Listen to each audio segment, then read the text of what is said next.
Today I'm going to show you guys how I aquascaped my 60-gallon fish tank. Now this tank has been sitting empty in my living room for 2 years, actually a little over 2 years.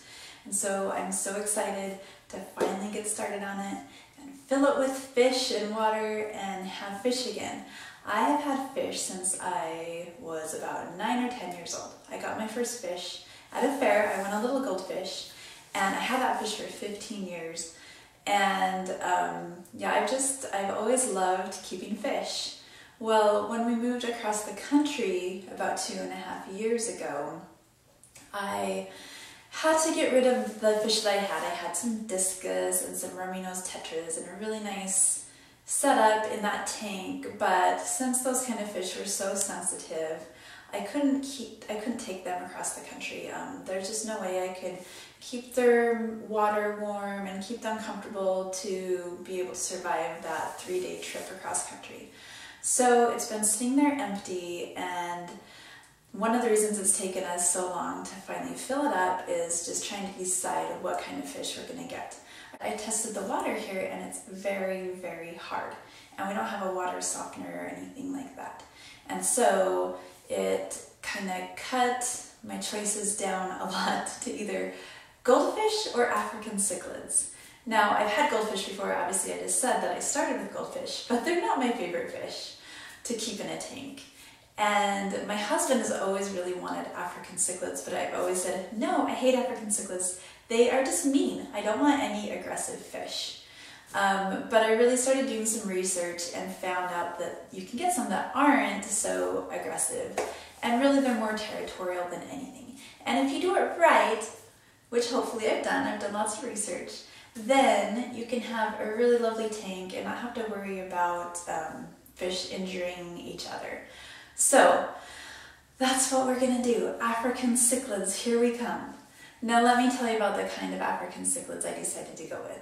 I decided to go with Mbuna, which actually are the most aggressive African cichlids. And you might be wondering, well, why would you choose the most aggressive if you didn't want aggressive in the first place? And it's because when I started researching, the Mbuna are actually the smallest, so I can have more of them in this tank. And the size of tank I have isn't giant. So where the African cichlids are more territorial, if you get the bigger fish, even though they're a little more peaceful, they still need to have their territory. And the bigger fish that are more peaceful, they like to swim in the open water. They come from open water, and so they're just not as fun to watch because they just kind of sit there, you know, swimming around. And yes, they're intelligent and fun and beautiful, but I just really like the idea of the Mbuna, which Mbuna means rockfish. And so they just love to go in and out of these rocks, and they're really active, and they've got these great personalities. And the boys and the girls are both very colorful for the most part, whereas with like the peacocks and haps, the boys are usually colorful and the girls are very drab. And so I wanted a tank with that kind of emulated their natural environment. I mean, obviously it's a glass tank in a living room, so it's not going to be totally natural. But I did lots of research. I was looking at some footage from Lake Malawi, which is where they come from, and looking at kind of the rocks and how it's set up and what it looks like. And so I was sketching some different frames that I saw as I watched this footage, and I'll show you here these rocks that I saw, and I really liked this. And so this was the inspiration for my aquascape. I wanted this island with the taller rocks. So I sketched it out, and then I sketched it with the rocks that I actually had to kind of design roughly what I wanted to look like. Now, of course, it's not the exact kind of rock. I just got this rock out of my yard, which I'll show you later in the video, the exact place that I got it from. So come along for this journey. Let me show you how I build this tank. At this point, my tank had been set up for about 2 weeks with these goldfish in here, and just the rocks and stuff kind of randomly placed and some extra filters. And what's happening here is these goldfish are cycling the tank. So it's really important that you cycle your tanks before you put your expensive fragile fish in so that they won't die. Now, the basics of cycling are this. Fish produce waste. That waste turns into ammonia. The ammonia is toxic to the fish. The ammonia converts to nitrite, which is actually also toxic to the fish. Now, once you get the beneficial bacteria colonies on the surfaces of your filter, of your media, of all of the different decorations and things in your tank, those beneficial bacteria will actually convert the nitrite into nitrates, which are relatively harmless to the fish. Now, of course, if there are too many nitrates, it still can be harmless, but that's what you want to look for when you're cycling the tank, is for your ammonia and your nitrites to be 0, and then your nitrates to be low. Okay, slowly but surely the tank is draining. So now what we're going to do, we're going to take our rocks that we scooped out. Our gravel. Oh, that's heavy to hold with one hand. Okay, here's the other one. And we're going to put them in these filter media bags. And we're going to put those in the bottom of the fish tank. I think you see them, keep scooping those. To add some height and to be able to hold our rocks in place and stuff. And it also is going to add, no, don't put them in yet, please. It's also going to add some medium for this beneficial bacteria to continue to grow. I've been cycling the tank for 2 weeks, so there's some beneficial bacteria on here. And yeah, to have that in the bottom, it's going to help with our biological filtration.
Should be ready to get our cichlids in probably just a couple weeks, as long as it's warm enough to ship them here.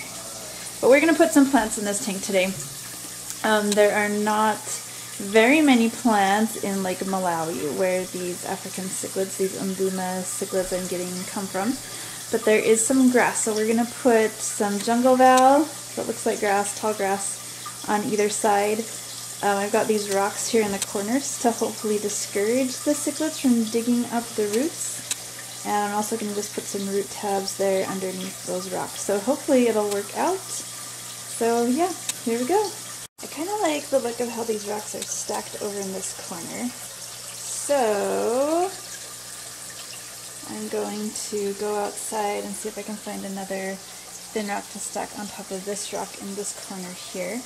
I'll also show you guys where I got these rocks. I think they're really cool, especially this big one, and I know they're not like really the same kind of rocks that would be found in like Malawi. Those rocks are more like sandstone and rounded, but these are what I had in my yard, and I actually kind of broke them apart using like a chisel and a wedge, and it was kind of difficult, and I really like how they look, so I'll show you where I got those from as I go and try to find another rock to put on top of that little rock in the corner.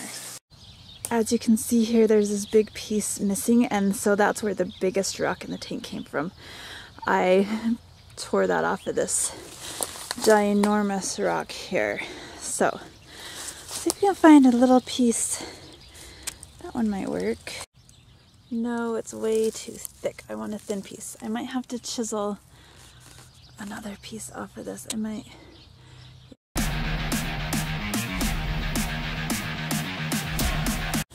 Alright, picked up another piece of rock and this slid off of it, a littler one. And so this is perfect, I think. Might be a little big, but this is good. So yay. Alright, here's the rock I found. And this piece just popped right off. I got this piece off, and then we're going to try to get one more piece off. So shouldn't be too hard. It'll pop off. Oh yeah. Super easy. Cool. Alright, now we've got 3 nice pieces that we can work with. Alright, so we've got these 3 lovely rocks that harvested from outside.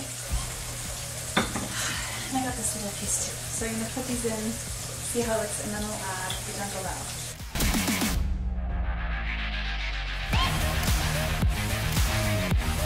Here's the jungle bell I got today in the mail from Dustin's Fish Tank. Like I said, I don't have a local pet store that's very good. I just have Petco and PetSmart. Petland, which of course, never sold Petland. They sell puppies and kittens from backyard breeders / puppy mills. So, anywho,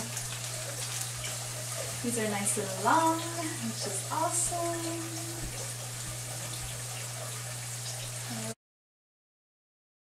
Okay, got them unwrapped and rinsed, and they look just lovely. Very nice and healthy.